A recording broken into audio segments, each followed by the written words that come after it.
নমস্কার, পিকার রসুইঘরে আপনাদের সবাইকে স্বাগত। আজ বানাবো দুর্দান্ত স্বাদের পেঁয়াজ ছাড়া পেঁপে মুসুর ডাল রান্না। এটি কিন্তু খুব কম উপকরণে খুব কম সময়ে দুর্দান্ত স্বাদের হয়। আপনারা সবাই বাড়িতে একবার ট্রাই করতে পারেন।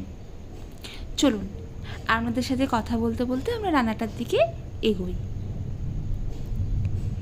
প্রথমেই একটা ফ্রাইং প্যান নিয়ে ফ্রাইং প্যানটা গরম হয়ে গেলে ওপর থেকে একটু সর্ষের তেল দিয়ে দেবো। রান্নাটি কিন্তু পুরোটাই সর্ষের তেলে হবে। সর্ষের তেলে এবার আস্তে আস্তে কেটে রাখা পেঁপে এবং আলুগুলো একটু ভেজে নেব। আমরা কিন্তু পেঁপের সাইজটা খুব বড় রাখবেন না, কারণ খুব বড় রাখলে ভাজতে অনেক টাইম লাগবে, ওটা সেদ্ধ হতে অনেক টাইম লাগবে। আমরা এইরকম সাইজেরই রাখতে পারি। ভাজার সময় আমি একটু খুন্তি দিয়ে নেড়ে নেওয়ার পর আমি একটু নুন দিয়ে দেব।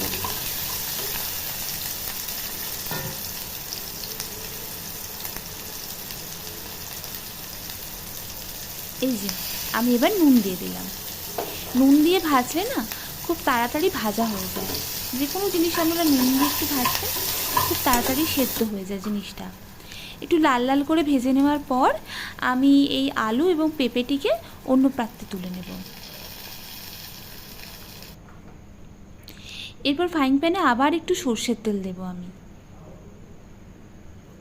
এবং সর্ষের তেল দেওয়ার পর আস্তে আস্তে আমি অন্যান্য উপকরণগুলোও দিতে থাকব।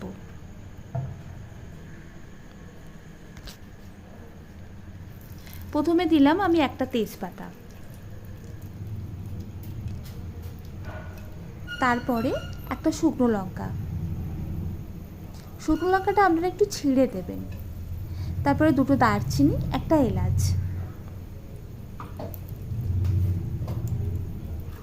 এরপরে আমি উপর দিয়ে একটু গোটা জিরে দিয়ে দেব।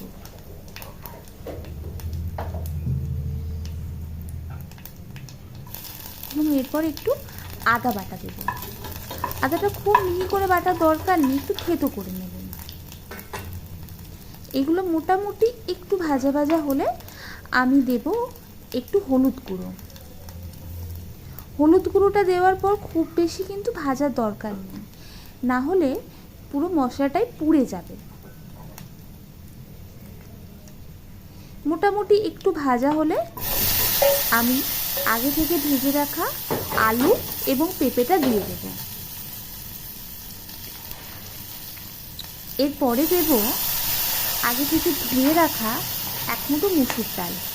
আপনারা আপনাদের প্রয়োজন মতন মুসুর ডালটা দেবেন। ডালটার ব্যবহার আপনাদের প্রয়োজন মতোই করবেন আপনারা। এবার সামান্য নেড়ে নিয়ে খুন্তি দিয়ে সামান্য নেড়ে নেওয়ার পর আমি কিন্তু এবার একটু জল দেব। এটা খুব বেশি কিন্তু ভাজার দরকার নেই।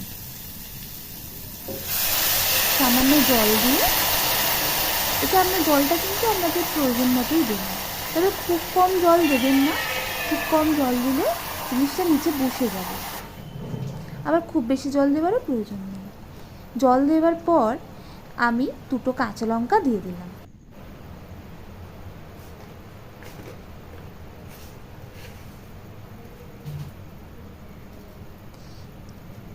এবারে দেখুন আমি না ওপর দিয়ে একটু চিনি দিয়ে দিচ্ছি। এই ডাল রান্নার চিনি একটু দিতে হয়, না হলে ঠিক স্বাদটা আসে না। আমি এখনও পর্যন্ত লবণ দিইনি, কারণ আমি ভাজার সময় অনেকটা লবণ দিয়েছিলাম, সেজন্য লবণ দেওয়ার প্রয়োজন হয়নি। আমি একটু জিরে গুঁড়োও দিয়ে দিয়েছি। আপনাদেরকে আমি খুন্তির সাহায্যে দেখাচ্ছি আমার ডালটা কিন্তু মোটামুটি সেদ্ধ হয়ে গেছে, আর পেঁপেটাও সেদ্ধ হয়ে গেছে।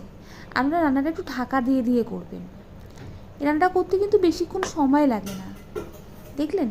আর ডালটা কিন্তু একদম সেদ্ধ করে গলিয়ে ফেলার কোনো প্রয়োজন নেই, একটু গোটা গোটা রাখবেন, তাহলে খেতে খুব ভালো লাগে। এবার আমি ওপর দিয়ে একটু গরম মশলার গুঁড়ো ছড়িয়ে দিলাম। রান্নাটা আমার মোটামুটি কমপ্লিট হয়ে গেছে, আর আপনারা দেখে বুঝতেই পারছেন যে আমার সমস্ত কিছু সেদ্ধ হয়ে গেছে। আর রান্নাটা তো একটু মাখা মাখা হয়, সেই জন্য দেখুন খুব বেশি কিন্তু আমার ডালে খুব বেশি জল নেই। একটু মাখা মাখা করবেন। এটা মাখা মাখা করলে কিন্তু খুব বেশি টেস্টি লাগে।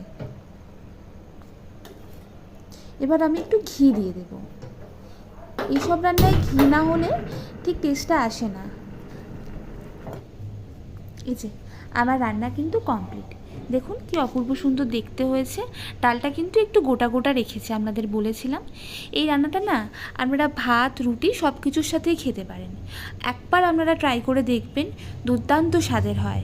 রান্নাটা করতে কিন্তু খুব বেশি টাইম লাগেনি, মোটামুটি 15 মিনিটের মধ্যে রান্নাটা কমপ্লিট হয়ে গেছে।